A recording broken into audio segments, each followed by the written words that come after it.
এটা আবার কে এগিয়ে যাচ্ছে?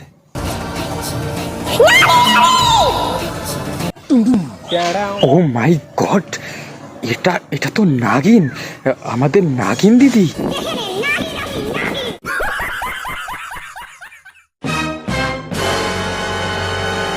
আর নাগিন দিদি তুমি চুপ করো না, আমরা সবাই জানি তুমি নাগিন।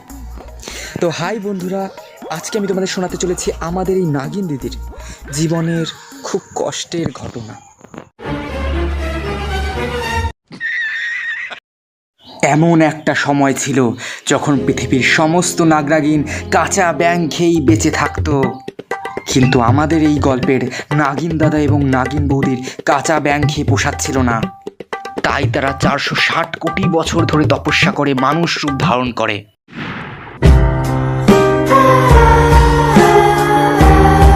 প্রথম মানুষ হয়ে তারা এই জঙ্গলে লুকোচুরি খেলতে থাকে।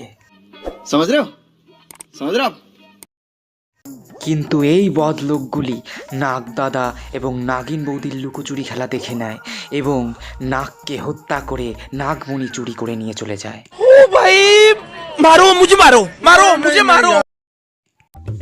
এরপরে নাগিন বৌদি শিবের কাছে গিয়ে প্রার্থনা করে আর বলে, হে মহাদেব, এত কষ্ট করে মানব জন্ম ধারণ করেছিলাম, ওকে দিয়ে বাসন মাজাবো, কাপড় কাচাবো বলে, সেই ইচ্ছা আপনি পূরণ করলেন না। আমাকে একটা নতুন রূপ দিন, যাতে ওই লোকগুলোকে দিয়ে আমি আমার বাড়ির সব কাজ করাতে পারি।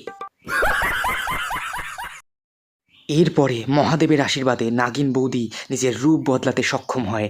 সে হয়ে যায় ইয়ং সুন্দরী।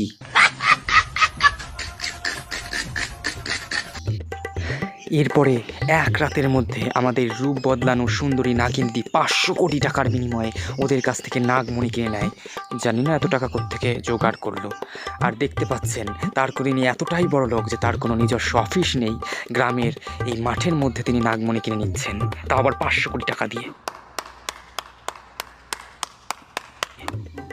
এরপরে নাগিন দিদি একদিন রাতে মাতাল শরণকে দেখতে পায়।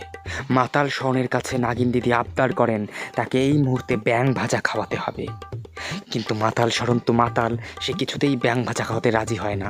এর ফলে নাগিন দিদি প্রচণ্ড রেগে যায় এবং মাতাল শরণকে মরণের দুয়ারে পাঠিয়ে দেয়।